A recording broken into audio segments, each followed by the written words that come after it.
Merci d'écouter la radio nationale du Mali. Il est 9h à Bamako, la même heure à Ouagadougou, 1 heure de plus à Niamey.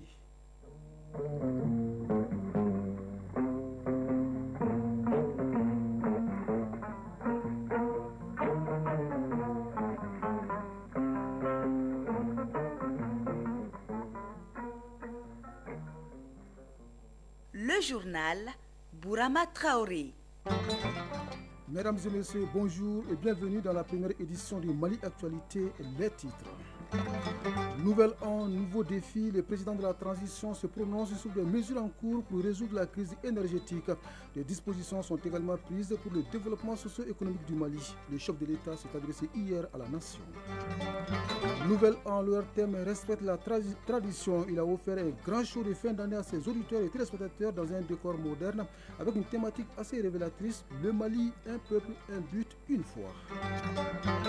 Ils portent le Mali dans leur cœur et soutiennent le combat des autorités de la transition. Les Maliens établis en Mauritanie rencontrent le ministre des tutelles pour passer ce message. La 5e journée du championnat national de Ligue 1 et quelques nouvelles à l'international constituent le menu de la page sport.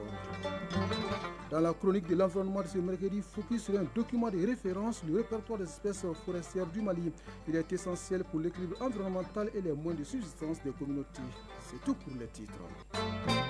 Une année s'achève, une autre commence. Dans son message de nouvel an, le président de la transition est revenu sur les mesures en cours pour résoudre la crise énergétique. Des dispositions sont également prises, souligne le chef de l'État, pour le développement socio-économique du pays.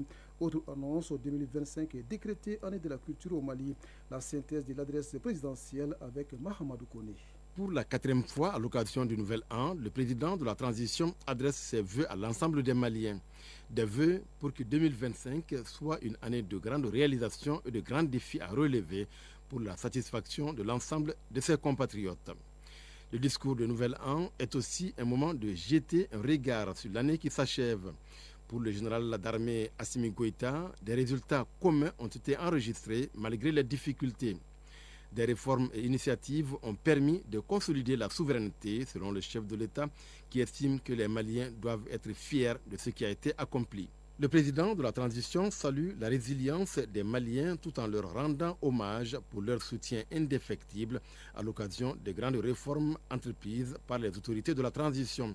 Il ne pouvait ne pas exprimer sa compassion aux victimes des inondations des mois passés. 2024, c'est aussi les vastes opérations de sécurisation du territoire national par les forces armées et de sécurité. Et le général Goïta de se féliciter de la consolidation de l'outil de défense et d'avoir une pensée pour toutes les victimes du terrorisme. La promotion d'une gouvernance vertueuse, la lutte contre la corruption et les atteintes aux biens publics restent des priorités pour les autorités de la transition. Les rapports 2023 du Bureau du vérificateur général et de l'Office central de lutte contre l'enrichissement illicite sont la réaffirmation de cet engagement qui va se poursuivre puisque cela contribue à plus d'équité et de justice sociale. C'est en tout cas la conviction du chef de l'État qui insiste sur la gestion efficiente des ressources publiques dans un contexte économique difficile. Pour donner un nouveau souffle aux finances de l'État, le Mali est devenu actionnaire majoritaire dans la société de téléphonie Sotelma et dans la Banque nationale de développement agricole BNDA. Le général d'armée Assimi Goïta se réjouit de l'inauguration de la mine de lithium de Goulamina. Ajoutez à cela l'adaptation des anciennes conventions minières aux exigences du nouveau code avec des retombées estimées à des centaines de milliards supplémentaires. Pour donner plus de vitalité à nos valeurs sociétales, le chef de l'État décrète 2025 l'année de la culture au Mali. Ceci devrait permettre de renforcer la paix, la cohésion sociale, mais aussi la promotion des artistes maliens et la valorisation du patrimoine culturel commun. Concernant la crise énergétique, le président Goïta dira que des mesures sont en cours pour renforcer la fourniture de l'électricité aux Maliens. La création de la Confédération des États du Sahel, regroupant le Mali, le Burkina et le Niger, constitue pour le chef de l'État l'événement majeur dans la sous-région ouest africaine. En sa qualité de président de la Confédération, le général d'armée constate une évolution positive, précisant que les volets diplomatiques et militaires de l'AES constituent une grande lueur d'espoir pour nos peuples. Oui, dans son adresse à la nation, le président de la transition revient sur les opérations menées par les forces armées pour la sécurisation du territoire. Le général d'armée Assimi Goïta évoque également la consolidation de la souveraineté et les inondations. Je vous propose de l'écouter. Par-delà le respect de cette tradition, le passage à une nouvelle année constitue une heureuse circonstance pour examiner ensemble les résultats de nos efforts communs, mais aussi de prendre conscience des grands défis à relever qui sont les nôtres. Je voudrais aussi exprimer ma compassion à l'endroit des populations qui ont été victimes des graves inondations de l'année 2024. En 2024, nous avons consolidé la souveraineté nationale par des réformes courageuses et des initiatives stratégiques. En portant un regard sur la vie de notre nation tout au long de l'année qui s'achève, nous pouvons être fiers de ce que nous avons accompli ensemble, malgré les nombreux défis qui se dressaient devant nous. Notre décision politique, appuyée en permanence par le peuple malien, a permis de consolider remarquablement la réforme de notre outil de défense. Les forces armées et de sécurité ont engagé et poursuivi au cours de l'année 2024 de vastes opérations de sécurisation de l'ensemble du territoire, notamment dans la région de Kidal, où des opérations spéciales ont porté un coup décisif à des chefs terroristes dans la localité de Tanzawatin. La coordination des opérations, les réformes ainsi que les partenaires stratégiques seront poursuivis conformément aux orientations politiques. En ce moment précis, j'ai une pensée pieuse pour toutes les victimes civiles de la crise sécuritaire que nous traversons, à nos forces armées et de sécurité engagées dans les opérations et qui payent un lourd tribut pour la défense de la patrie. Et j'exprime la reconnaissance de la nation. Je voudrais également m'incliner sur la mémoire de tous les militaires qui ont consenti le sacrifice ultime. Au plan économique, le chef de l'État assure que la lutte contre la corruption et la délinquance financière se poursuivra. Il n'a pas occulté le nouveau code minier et l'inauguration de la mine de lithium de Goulamina. Dans le cadre de la promotion d'une gouvernance vertueuse et de la lutte contre la corruption et les atteintes aux biens publics, je recevais il y a quelques semaines les rapports 2023 du Bureau du vérificateur général et de l'Office central de lutte contre l'enrichissement illicite. C'est le lieu de réaffirmer notre engagement à poursuivre cette dynamique porteuse d'équité et de justice sociale. Malgré un contexte économique difficile, le gouvernement s'emploie à assurer une gestion efficiente des ressources publiques et à réduire le déficit budgétaire. Dans le même temps, il a pris des mesures fiscales incitatives à l'endroit des opérateurs économiques pour garantir l'approvisionnement correct du pays en denrées de première nécessité à un prix maîtrisé. Le gouvernement a décidé de renforcer la place de l'État dans des secteurs stratégiques comme les télécommunications et les banques, en devenant actionnaire majoritaire de la Sotelma et de la BNDA. Sur un autre plan, la politique de diversification du secteur minier a porté ses premiers fruits avec l'ouverture de la mine de lithium de Goulamina dans la région de Boukouni, qui figure parmi les plus grands jugements de lithium au monde. Dans le cadre de la défense des intérêts du peuple malien, les études menées dans le secteur minier ont permis de réviser l'ensemble des conventions d'établissement. C'est ainsi que les anciennes conventions ont été adaptées aux exigences du Code minier de 2023, ce qui permet d'apporter annuellement une contribution de 1022 milliards de francs CFA, soit un impact additionnel de plus de 585 milliards de francs CFA. C'est un fait majeur de 2024, la création de la Confédération des États du Sahel, sur laquelle revient le président de la transition avant de décréter 2025, année de la culture au Mali. Conformément à ma vision de donner une culture de Malikoura à la jeunesse et à inculquer la valeur sociétale aux jeunes du Mali dans une dynamique de revitalisation culturelle de nos territoires, je décrète l'année 2025, l'année de la culture au Mali, toute chose qui participera à la renaissance culturelle de notre pays, avec nos valeurs cardinales de paix, de cohésion sociale et une promotion accrue des talents de nos artistes, avec une valorisation de notre patrimoine culturel commun. À cette occasion, j'invite les Maliens à revitaliser nos valeurs culturelles et à célébrer notre riche culture durant cette année 2025. Nos actions politiques et économiques au plan interne sont soutenues par une diplomatie active qui porte partout la voix du Mali et notre exigence de respect de la dignité et de la souveraineté de l'État. La création de la Confédération des États du Sahel avec le Burkina Faso et le Niger, a constitué l'événement majeur dans la sous-région ouest africaine en raison de ses implications politiques et géostratégiques. C'est avec une grande satisfaction que je constate l'évolution positive de notre confédération, l'AES, dont les volets diplomatiques et militaires constituent une lueur d'espoir pour nos peuples. Sur un plan économique, les mécanismes d'harmonisation des procédures douanières et des politiques d'intégration sont en cours pour garantir le développement socio-économique de nos États. Des vœux de nouvel an de quelques chefs d'État du continent. D'abord au Burkina Faso, le capitaine Ibrahim Traoré annonce que plusieurs actions sont en cours pour pouvoir structurer l'alliance des États du Sahel. Cette alliance, précise le chef de l'État burkinabé, n'est pas uniquement pour les trois pays, mais appartient à tous les Africains désireux de souveraineté, d'indépendance et de liberté totale. En Côte d'Ivoire, le président Alassane Ouattara annonce la rétrocession de la base de l'armée française à Abidjan. C'est là conformément à la politique de réaménagement du dispositif militaire français en Afrique. Au Sénégal, le président Bassirou Diomaye Faye annonce la fin de toute présence militaire étrangère dès 2025. Le 28 novembre dernier, il avait annoncé que la France allait devoir fermer ses bases militaires au Sénégal. Au Togo, le président Faure Gnassingbé évoque la crise sécuritaire qui ne saurait être réglée, dit-il, par la seule réponse militaire. Ma conviction profonde, assure le chef de l'État togolais, est qu'au-delà du militaire, il faut le développement économique, mais au-delà du développement économique, il faut du dialogue communautaire pour rétablir la confiance, conclut-il.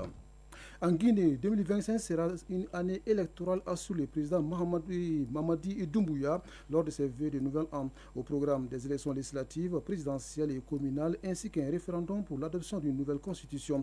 Dans son message, le général Doumbouya a également réaffirmé son soutien aux États du Sahel. Au Gabon, le président de la transition, Brice Clotaire Oligui Nguema, adresse un bilan positif de la transition qui prend fin dans 8 mois. Il s'est dit satisfait d'avoir réconcilié les Gabonais et de s'être réapproprié les secteurs clés de l'économie nationale, notamment le pétrole, le bois et les transports. Au Cameroun, le président Paul Biya rappelle que 2025 est une année pleine de défis. Le calendrier électoral prévoit les élections régionales et surtout présidentielles. À bientôt 92 ans, dont 40 passés à la tête de son pays, le chef de l'État camerounais s'est dit attentif aux sollicitations de ses militants pour 2025. Pour le passage de Nouvel An, leur thème n'a pas dérogé à la règle. Il a offert un grand show de fin d'année à ses auditeurs et téléspectateurs sur l'esplanade du Centre international de conférence de Bamako. Au menu, la musique, l'humour et l'islam. Le tout dans un décor moderne avec une thématique assez révélatrice, à savoir le Mali, un peuple, un but, une foi. Retour sur une soirée riche en son et en lumière avec Bemba Sibi. La passion pour le service public s'est exprimée dans toute sa splendeur avec le traditionnel réveillon de l'ORTM. Cette année, c'est l'esplanade du CICB qui a été le théâtre de ce grand show de fin d'année 2024 en live et playback.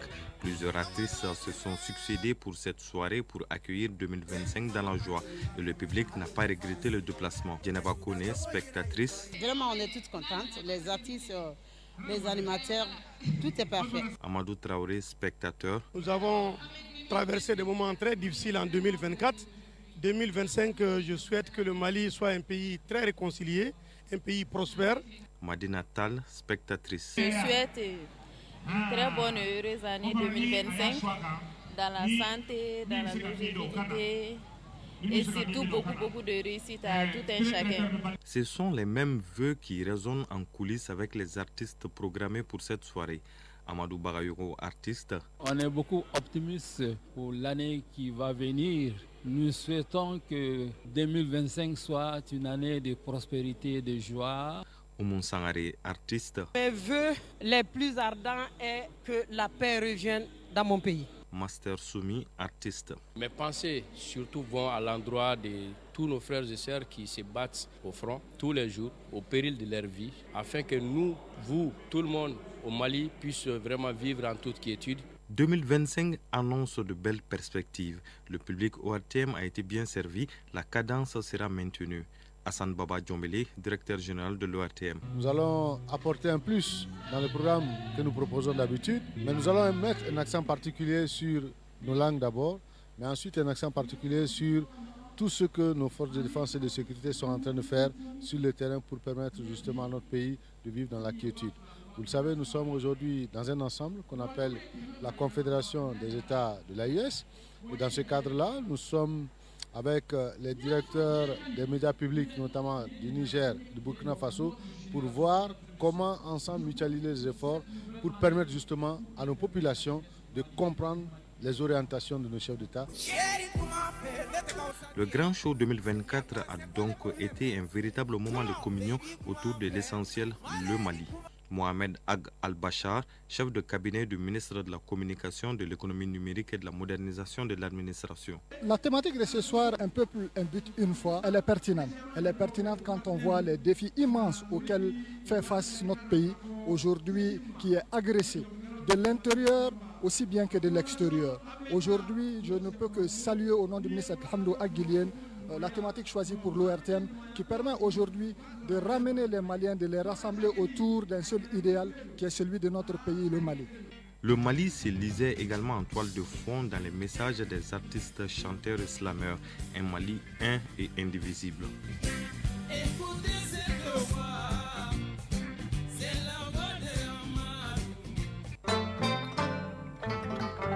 On vous en parle depuis quelques jours. La visite du ministre en charge des Maliens établi à l'extérieur en Mauritanie. Il est porteur d'un message du président de la transition à son homologue mauritanien. Outre l'entretien avec Mohamed Ould El Ghazouani, Moussa Ag Atayer a rencontré la colonie malienne forte de 50 000 personnes.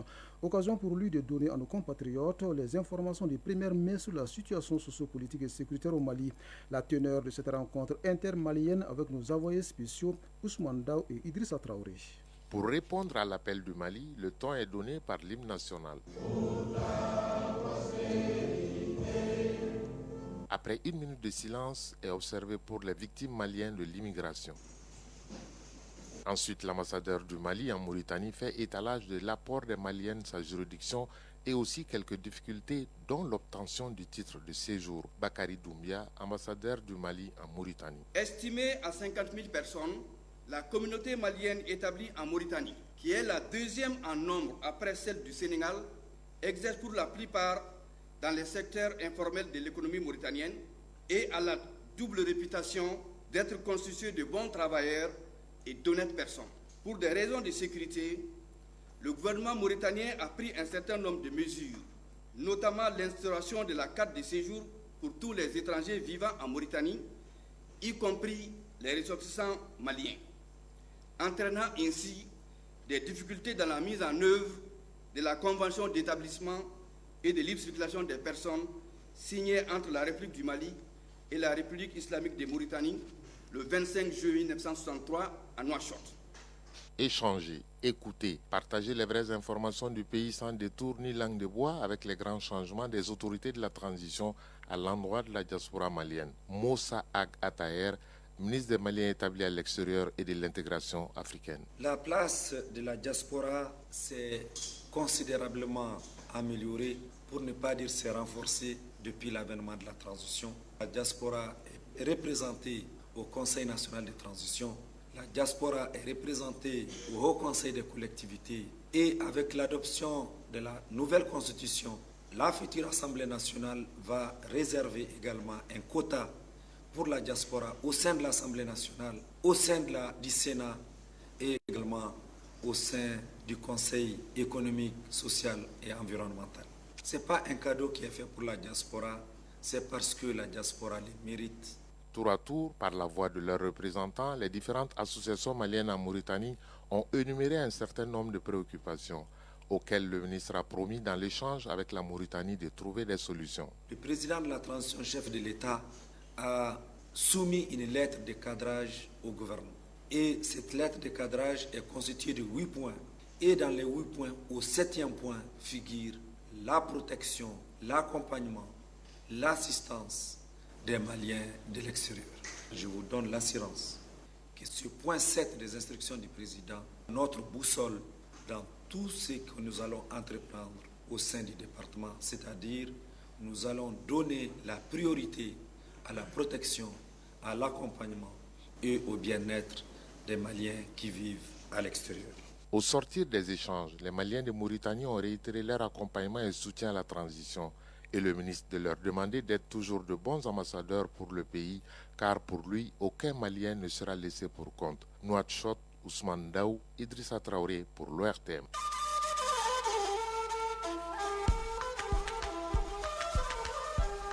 AES Actualité.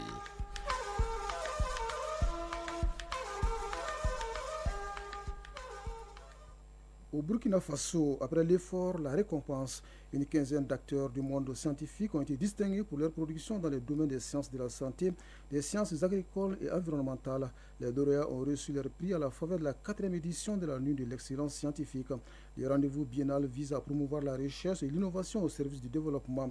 Mahamadi Ouedrago de Radio Burkina nous en parle. L'édition 2024 du prix de l'excellence scientifique a concerné 8 domaines tels que les sciences de la santé, les sciences agricoles et environnementales, les sciences de l'homme et de la société, les sciences et technologies, les sciences économiques et de gestion, les lettres, langues, arts et communication. 53 dossiers de candidature ont été examinés par les membres du jury. Après proclamation, 6 prix officiels ont été décernés aux lauréats. Dr Evelyne Comporé du CNRST a décroché le premier prix dans le domaine de la science de l'homme et de la société. C'est un travail d'équipe, donc je dois à ce prix à CNRST, à l'INERA, tous mes collègues, parce qu'on a beaucoup travaillé ces 10 dernières années et moi ma recherche est particulièrement focalisée sur la chaîne de valeur agricole, le système d'innovation agricole de façon inclusive. Parce que dans la dynamique de l'agriculture, il faut qu'on prenne en compte toute la dynamique et tous les acteurs au niveau de la société pour qu'on puisse travailler de façon synergique pour aboutir à des résultats consistants pour l'atteinte de la sécurité alimentaire. Les organisateurs ont aussi récompensé 10 candidats avec des prix spéciaux répartis dans les catégories meilleure femme scientifique, jeune femme scientifique, université zéro retard académique et la catégorie meilleure innovation implémentée. Le ministre en charge de l'enseignement supérieur et de la recherche scientifique encourage les différents candidats. Le professeur Adjouma Tombiano. C'est un message fort que le gouvernement envoie à l'endroit du monde de la recherche pour clairement signifier que cette recherche occupe une place centrale dans tous les axes stratégiques qui sont en phase avec la vision du gouvernement. Aujourd'hui, si nous prenons par exemple le cas de l'ovacille agro-pastorale et halieutique, nous n'avons aucune chance d'atteindre les résultats si la recherche ne s'indique pas. Parce que pour nous, les chercheurs, c'est vraiment ces VDP qui doivent nous sortir des solutions. Le prix de l'excellence de la recherche scientifique est une biennale qui récompense individuellement ou collectivement les travaux d'enseignants-chercheurs œuvrant pour le progrès de la science et l'essor économique du Burkina Faso. Le Burkina Faso fait face au terrorisme, tout comme le Niger. Dans ce pays, les initiatives ne manquent pas pour mobiliser les forces vives autour de la lutte contre les phénomènes. Le gouverneur de la région de Difa rencontre les préfets et les administrateurs délégués pour partager les messages du président du Conseil national pour la sauvegarde de la patrie. Message relatif à la menace qui plane sur le pays. On en sait plus avec Ali Ibrahim de la Voix du Sahel. Cette réunion ayant regroupé tous les préfets et administrateurs délégués de la région de Difa autour du gouverneur a permis de discuter de plusieurs sujets évoqués lors de l'entretien du président du Conseil national pour la sauvegarde de la patrie. La question de la sécurité a été au cœur des discussions. Le gouverneur a rappelé les défis auxquels le Niger fait face dans ce contexte de recherche de souveraineté. Le général Mohamed Ibrahim Bagadoma. Les menaces sont bel et bien réelles, qu'elles sont graves et qu'elles sont d'actualité. La voie que nous avons empruntée manifestement ne fait pas plaisir à beaucoup de gens. Le gouverneur de la région de Difa a de ce fait insisté sur l'importance de renforcer la collaboration entre les populations et les forces de défense et de sécurité. Le général Mohamed Ibrahim Bagadoma a invité les uns et les autres à la vigilance, car la sécurité est une affaire de tous. Beaucoup d'ONG qui rament à contre-courant de l'histoire de notre pays. Ce sont des ONG qui sont utilisées contre nos objectifs nationaux. Et ça, ce n'est pas acceptable. Cette rencontre entre le gouverneur, les préfets et les administrateurs délégués a permis de poser les bases d'une action commune face aux multiples défis qui se posent à notre pays.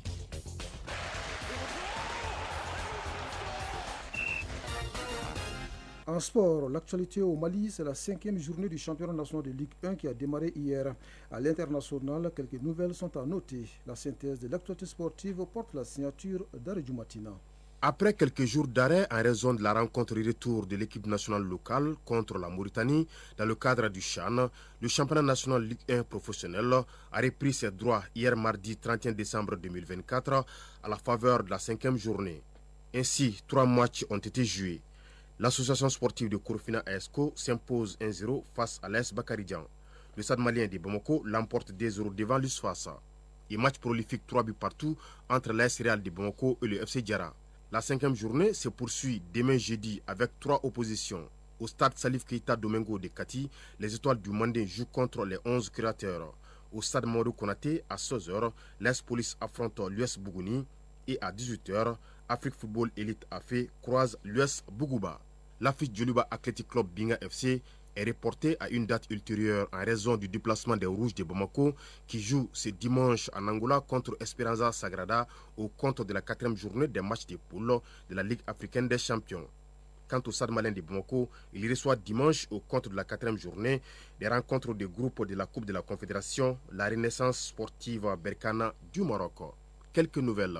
Recruté il y a 2 ans par l'Olympique lyonnais, le Brésilien Jefinho, qui était en prêt à Botafogo, là où il a été formé, va être définitivement cédé au club brésilien par Lyon, qui conservera un intéressement de 30% sur une éventuelle revente.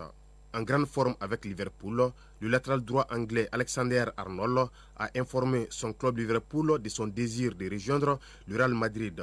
Malgré les efforts de Reds pour renouveler son contrat, l'Anglais semble décidé à porter le maillot blanc la saison prochaine. Moment difficile pour l'attaquant Ibrahim Sissoko.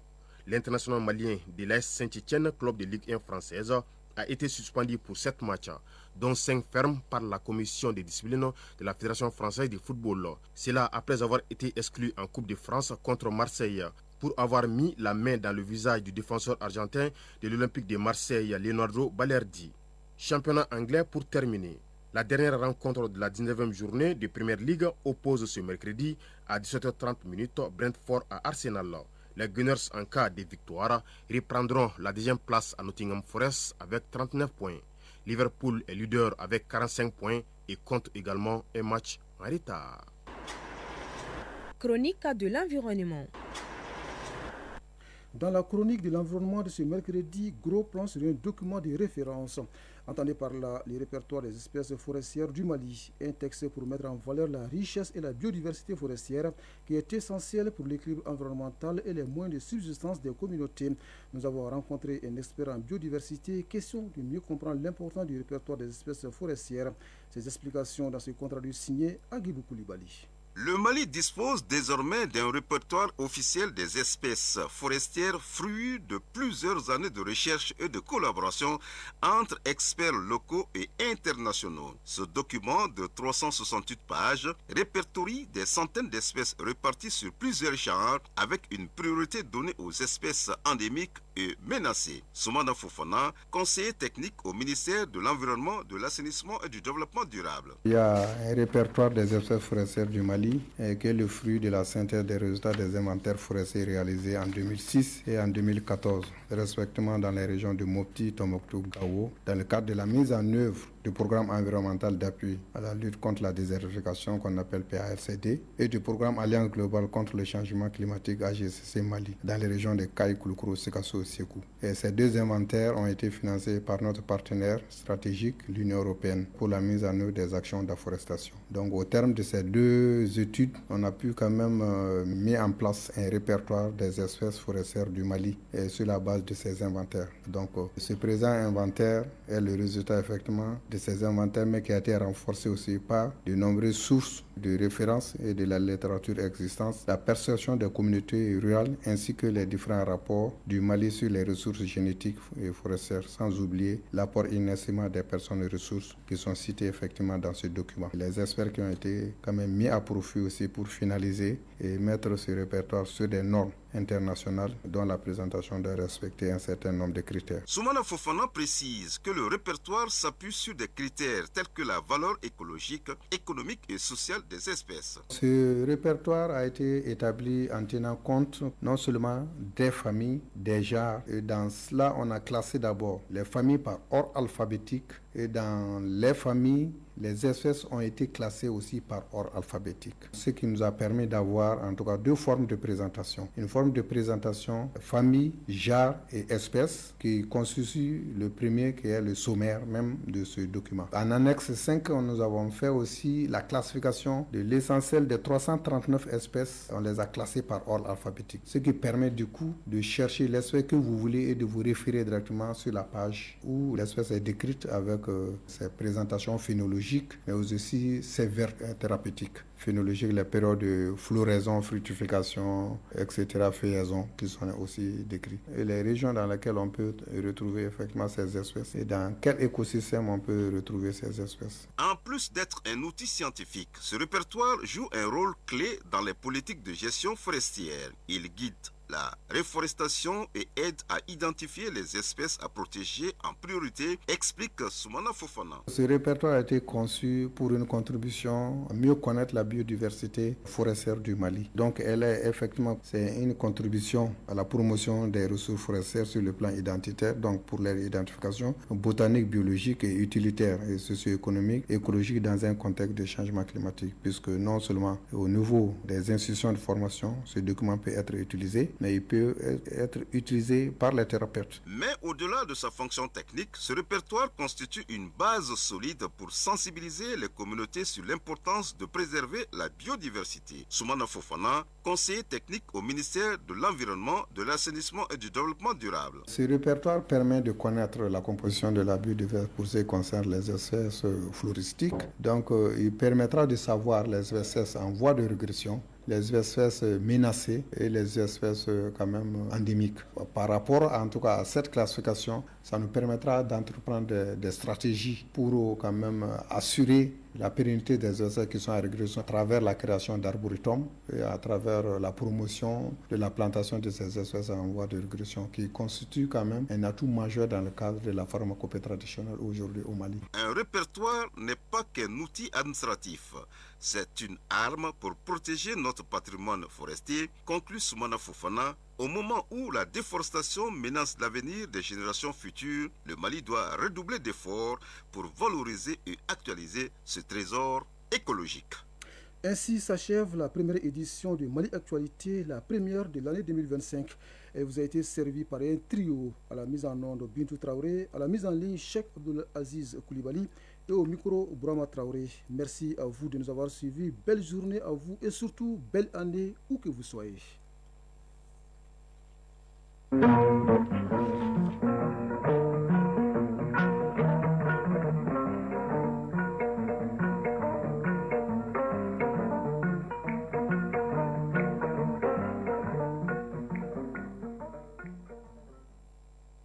temps sur les ondes.